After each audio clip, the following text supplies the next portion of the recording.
and its appeal is still pending.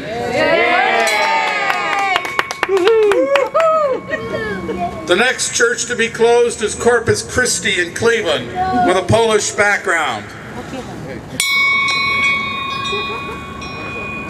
And the next church to be closed just a week ago, St. Cecilia in Cleveland with a black Afro-American background. That brings us to today. MayDay. All right, there are still churches ahead that are threatened. We should say a prayer that the threat won't be realized. Let's begin with Sacred Heart of Jesus in Cleveland, a parish with a rich Polish background.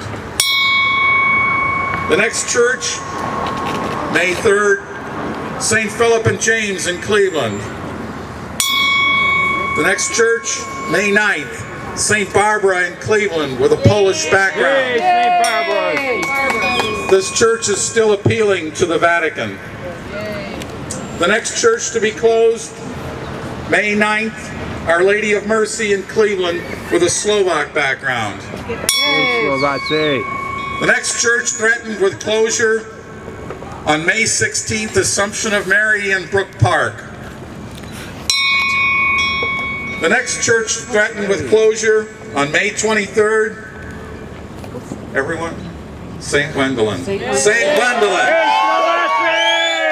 A church with a rich Slovak background, and it's still appealing to the Vatican. The next church threatened with closure on May 30th is Annunciation in Cleveland. The next church also on May 30th threatened with closure is St. Patrick. Honorary Eastern European. That church is still appealing to the Vatican. Yeah. And we Irish will claim the church. Joseph Patrick lies there. Next church, June 6th, threatened with closure.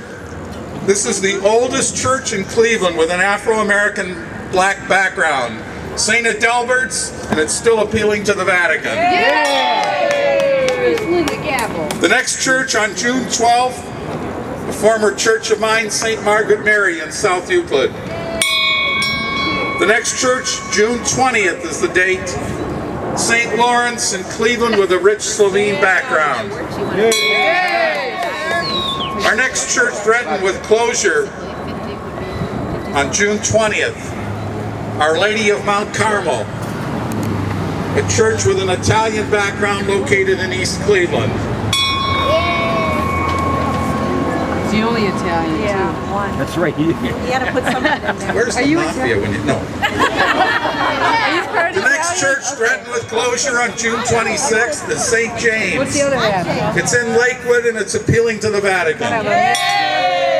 Next church threatened with closure on June 27th, St. Mary in Akron. The next church threatened with closure, St. Emmerich. It's still appealing to the Vatican. And a church with a strong Hungarian background. Right.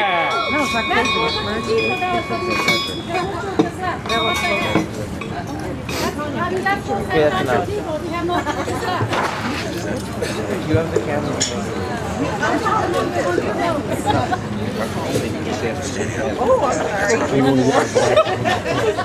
That's a sad litany of damage already done and further damage being threatened. The bishop feels he can move forward with impunity. We are gathered here today to let him know that is not going to take place unwitnessed. I wrote a little something here, just this is kind of like a litany. You Catholics know how this goes. After each phrase, I'd just like you to say, he's gone too far. When the interim bishop of the archdiocese is no longer welcome in Boston and somebody sends him away to Cleveland, he's gone too far. When the bishop drags a reconfiguration program all the way from Boston, leaving skid marks for all 650 miles, he's gone too far. When the bishop pretty much decides how the cluster results will look within a year of his arrival in Cleveland, he's gone too far. When a bishop seems to concentrate his power to suppress Hungarian, Polish, Slovak, Lithuanian, Slovenian, and African American parishes, He's gone too far. when the bishop closes a church while an appeal is pending in Rome, thereby prohibiting the celebration of Eucharist in a sacred space that has enjoyed that mystery for over a century,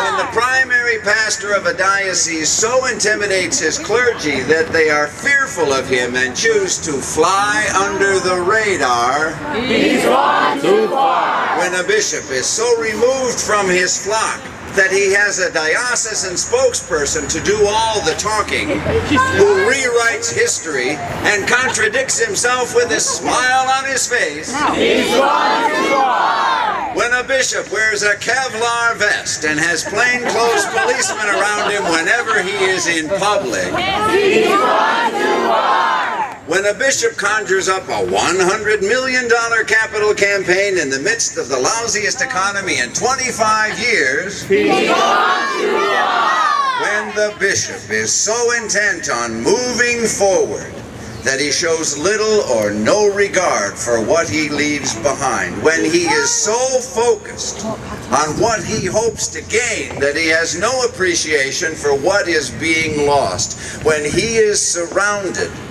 by a wealth of wise clergy and dedicated faithful and pastoral experience and veteran diocesan planners, and he chooses to follow his own counsel. He's gone too far. What was the church thinking when they sent Richard Lennon to Cleveland? They've got a bishop on their hands. They don't know what to do with him. My question is, what did Cleveland do so wrong that we deserve this? That's right. Nothing. So we're going to go down and ask that question. Stan, did you want? Okay, here we go. All right, yeah. This is Stanislav Zotnik. He's got his wire cutters. What's he going to do? What are you up to, man?